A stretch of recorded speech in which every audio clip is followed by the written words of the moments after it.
We are back with another series where we're going to be talking about Anabaptism in general, but then also how the Bruderhof fits into it. I'm Maureen, and Rich dragged me aboard here to talk about Anabaptism today because I work at Plough Publishing House. That's the publishing arm of the Bruderhof movement, and we're publishing a series of books on Anabaptism history and Reformation.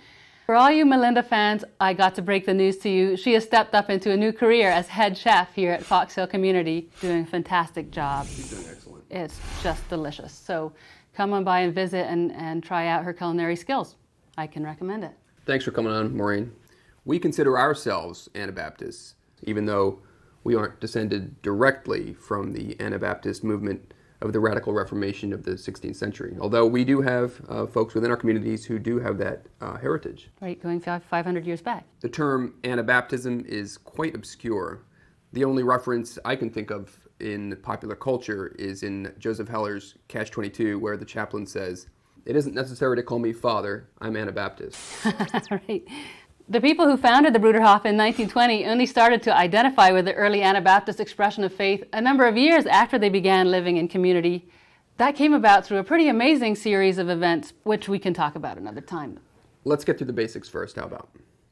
So, Anabaptism is an umbrella term comprising Amish, huteritas, Menonites, German Baptists, Church of the Brethren, and the Bruderhof.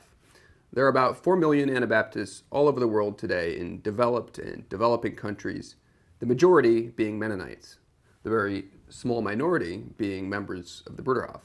Well, there's nothing wrong with being small, is there? No, I guess not. Anabaptist, actually, it's a Greek word meaning rebaptizer, because people who had been baptized as infants were baptized again as consenting adults. It was not a name the members of the movement particularly liked, because they believed there was only one kind of baptism, when a person consciously requests it, repents of their sins, changes their life, and publicly makes a confession of faith. In other words, no infant baptism. They prefer to call themselves simply Christian brothers or evangelicals, meaning those who hold to the gospel. Yeah, evangelical kind of has a different flavor nowadays, but back then it meant, people who were faithful to what Jesus taught. Held true, right.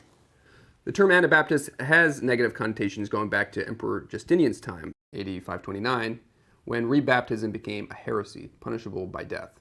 But baptism is the first point of the so-called Schleitheim Confession, which was put together in 1527 and covers the major points that all Anabaptists agreed to. At the time, it was a really big deal because it meant rejection of the institutional church, which was closely intertwined with the state. And while we're on the Schleitheim Confession, it's interesting to note that today, some of the other 6 points in the confession, for example, unconditional nonviolence, aren't held to by all Anabaptist congregations, and we might even talk a bit more about that in a future video, how that happened.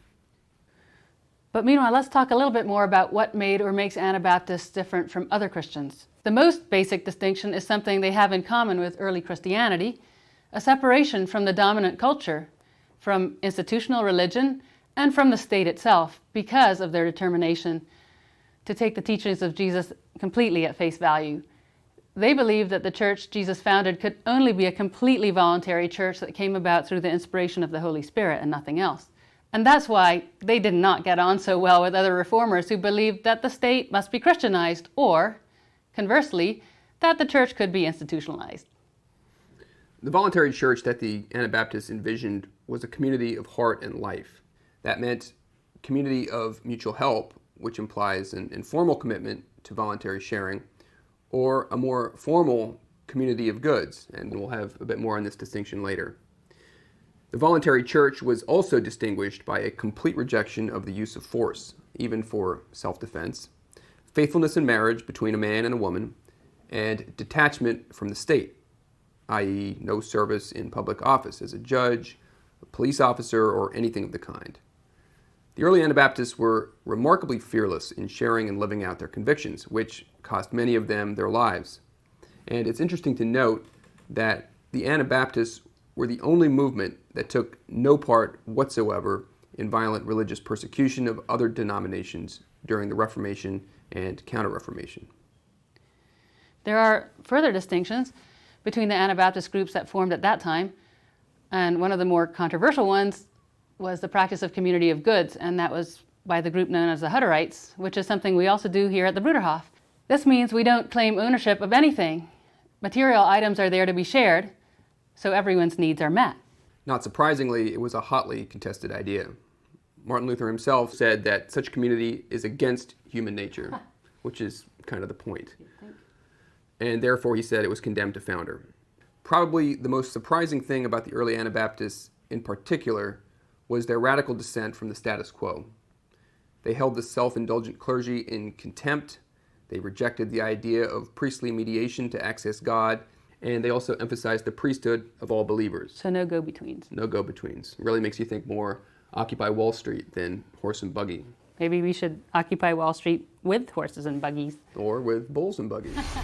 Well, that's all for this video. If you have questions you'd like us to address in this series, go ahead and drop them in the comments, and please subscribe to our channel. And ring the bell to be notified when we post a new video.